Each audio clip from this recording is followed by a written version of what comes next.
Le gouvernement qui va donc mettre sur la table 10 milliards d'euros pour aider les entreprises face à la flambée de leurs factures énergétiques. Bonjour Bruna. Bonjour David. Bruna Basini, rédactrice en chef adjointe au JDD. Ce chiffre il a été lâché par Bruno Le Maire, ministre de l'économie. On rappelle les chiffres, 45 milliards d'euros pour le bouclier tarifaire sur l'électricité à destination des particuliers, 10 milliards d'euros donc pour les entreprises. Comment on apprécie cette somme et est-ce que c'était difficile pour le gouvernement d'en faire plus ? Et après, on rentrera dans le dispositif. Oui, bien sûr. Je pense qu'effectivement, les représentants des entreprises auraient préféré, inutile de vous dire, d'avoir un bouclier tarifaire sur les prix de l'énergie, comme les ménages. Grâce à ce bouclier, ils ont quand même pu économiser 40% sur la facture qu'ils auraient dû payer s'il n'y avait pas eu ce bouclier. Donc, beau gain d'économie.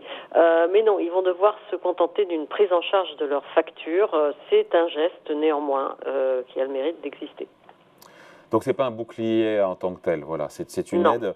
Il fallait répondre notamment aux organisations patronales qui nous parlaient de possibles faillites en cascade à cause de cette flambée des prix de l'énergie. Il y avait urgence à avoir une réponse. Il y avait déjà des aides, mais avoir un truc plus massif. Oui, je pense qu'il y avait urgence, d'abord parce que effectivement, pour certaines d'entre elles qui sont en train de renégocier leur contrat d'énergie, elles sont confrontées à des envolées de prix de l'électricité, à des demandes de caution parfois délirantes. Donc, pour certaines, ça peut signifier la faillite à très court terme. Mais il y a aussi autre chose qui a créé l'urgence, c'est que les pays de l'Union européenne n'arrivent pas à se mettre d'accord sur un plafonnement des prix du gaz. Et donc, le gouvernement devait agir, comme tous les autres gouvernements d'ailleurs de l'UE. Et c'est d'ailleurs pour ça que dans la nuit du 20 au 21 octobre, ils se sont mis d'accord sur le fait qu'ils allaient fixer une feuille de route pour mettre en place des mesures afin d'endiguer la flambée des prix de l'énergie. D'où cette enveloppe donc proposée par Bercy et dont les mécanismes vont être reprécisés vendredi. Alors, l'option choisie par le gouvernement, si j'ai bien compris, parce que c'est pas simple quand même, c'est de payer directement une partie de la facture d'énergie des entreprises. C'est ça, comme ça que c'est. Mais comment ça se passe concrètement ? Alors, on se rapproche du dispositif mis en place pour les ménages sur ce plan. Ce sont directement les fournisseurs, donc EDF, Énergie, Total Énergie, qui vont déduire de la facture envoyée aux entreprises ce coup de pouce du gouvernement.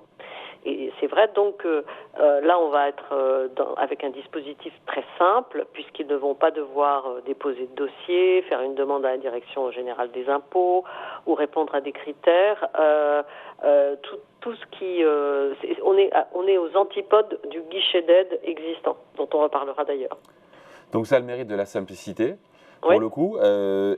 En pourcentage, on a une idée de combien la facture va baisser sur cette prise en charge ? Je pense que c'est encore trop tôt pour le dire. Ça va s'apprécier au cas par cas et ça va dépendre également des chiffres de plafond et de seuil plancher qui vont être annoncés dans les prochains jours.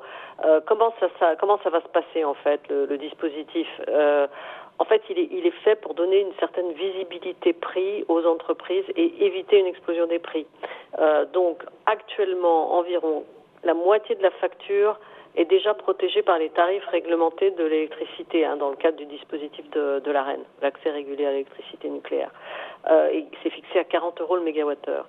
Et l'allègement qui est envisagé par le gouvernement va porter sur l'autre moitié de la facture, lorsqu'on va dépasser un certain prix.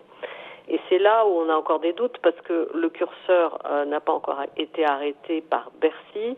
Il doit définir un couloir de prix entre un prix plancher autour de 325 € le mégawattheure et un plafond qui pourrait être fixé à 500 €. Mais j'imagine, pardon, je vous coupe Bruna, ce corridor, là, ce couloir n'est pas encore déterminé. En même temps, Bercy, le ministre, annonce 10 milliards d'euros d'aide. Oui.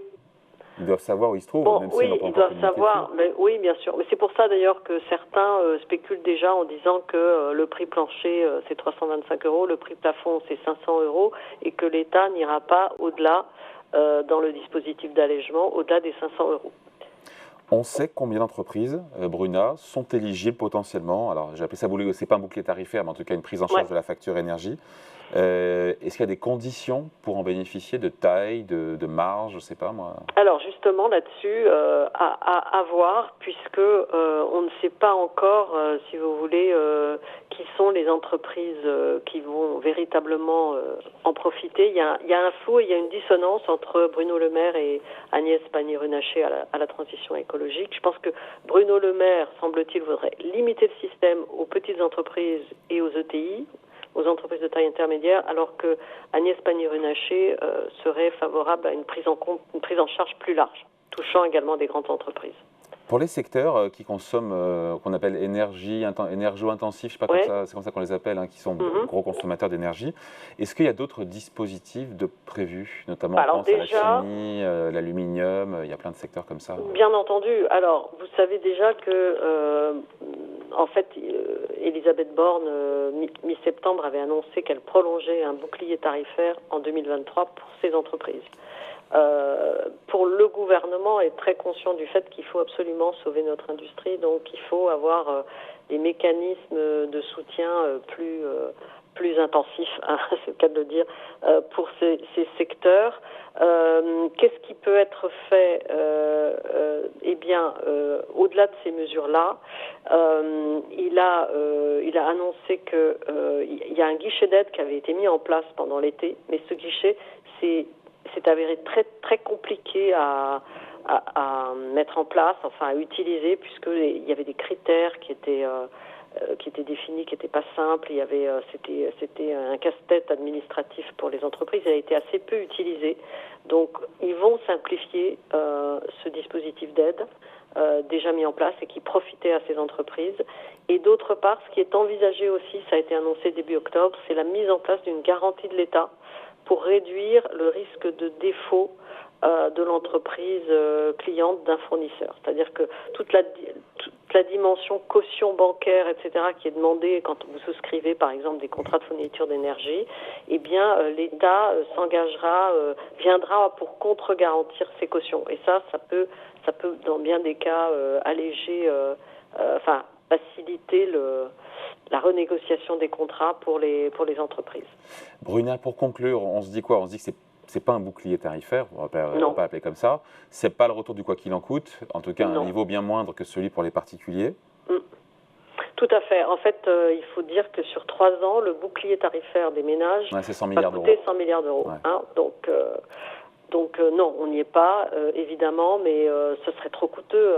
Ça voudrait s'en passer. Fixer un bouclier pour les entreprises, ce serait alourdir énormément notre dette, hein, la charge de la dette. Et donc, on a une idée, juste Bruna, on finit là-dessus, du financement de ces 10 milliards d'euros. Il y a une communication là-dessus? Oui, il y a une communication. Sur ces 10 milliards, il y a 7 milliards qui seront financés par un prélèvement sur les opérateurs énergétiques et le solde, 3 milliards, qui viendront justement de ce guichet dont je vous parlais, qui a été mis en place par le gouvernement cet été, ce guichet d'aide qui n'a pas du tout atteint sa cible parce que critères trop restrictifs, complexité des démarches, et donc n'a pas été utilisé en fait. Donc voilà.